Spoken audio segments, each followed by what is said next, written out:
আসসালামু আলাইকুম, আশা করি সবাই ভালো আছেন এবং সুস্থ আছেন। তো আজকে আমরা একটা ভিডিও করব। আসলে এই ভিডিওতে আমরা দেখাবো গাড়ির জেনারেল সার্ভিসটা আমাদের জন্য কেন গুরুত্বপূর্ণ এবং আমরা জেনারেল সার্ভিসে কি কি সার্ভিস আমরা ইনক্লুড থাকে। তো আমরা গাড়ির জেনারেল সার্ভিস বলতেই গাড়ির engine oil, oil filter, air filter এবং এসি ফিল্টার।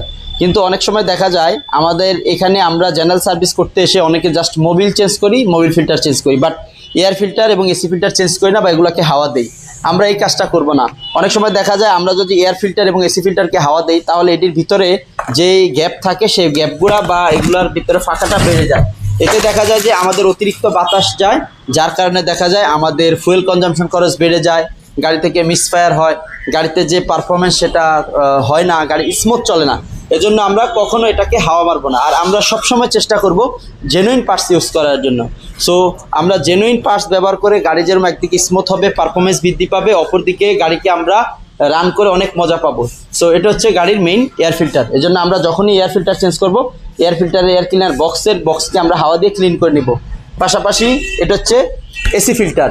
আমাদের এসি সিস্টেমে যাতে কোনো প্রকার ময়লা না ঢুকে, কোনো প্রকার ধুলাবালি না ঢুকে, সেজন্য এসি সিস্টেমকে ক্লিন এবং সেফ রাখার জন্য আমাদের এই ধরনের এসি ফিল্টার ব্যবহৃত হয়।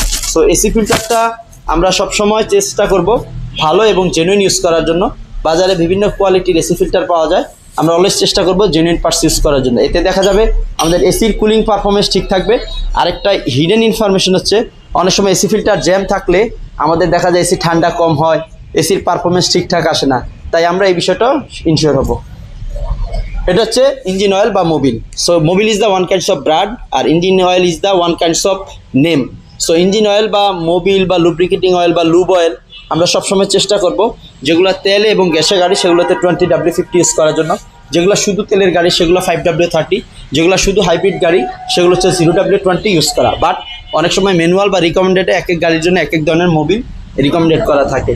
আর 1500 সিসির জন্য আমরা ম্যাক্সিমাম সময় 3.5 লিটার মোবিল আমরা রিফিল করব। যখন মোবিল চেঞ্জ করব পাশাপাশি আমরা মোবিল ফিল্টারটাকেও চেঞ্জ করে নিব। মোবিল এবং মোবিল ফিল্টার একটা সেম টাইম আমরা চেঞ্জ করে নিব। তো গাড়ির মোবিল ফিল্টার, এয়ার ফিল্টার এবং এসি ফিল্টার আমরা যখন একত্রে এই সার্ভিসটা দিব, এই গাড়িটার যে ইঞ্জিনের আয়ু আছে সেটা বৃদ্ধি পাবে এবং এটার যে স্মুথনেস সেটাও একদিকে বৃদ্ধি পাবে। পাশাপাশি ইঞ্জিনের যে দুর্বলতা আছে বা ভিতরে যে সমস্যা আছে সেগুলো ক্লিন হয়ে যাবে। আর আরেকটা কাজ করব, আমরা যখনই ইঞ্জিন অয়েলটা চেঞ্জ করব পাশাপাশি আমরা মাঝে মধ্যে ফ্লাশিং অয়েল দিয়ে নিব। এতে দেখা যাবে ইঞ্জিনের ভিতরে যে গাদ আছে, স্লাজ আছে, সেটাকে ক্লিন হবে।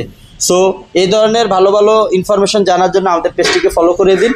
অন্যান্য যারা গাড়ি ইউজার্স আছে বা গাড়ির মালিক আছে তারা এই ধরনের ইনফরমেশন পেয়ে যেতে তাদের একটা এক্সট্রা অ্যাডভান্টেজ হয়। সেজন্য সবাই আমাদের পাশে থাকবেন, দোয়া করবেন এবং ভিডিওটাকে শেয়ার করে দেবেন। ধন্যবাদ সবাইকে।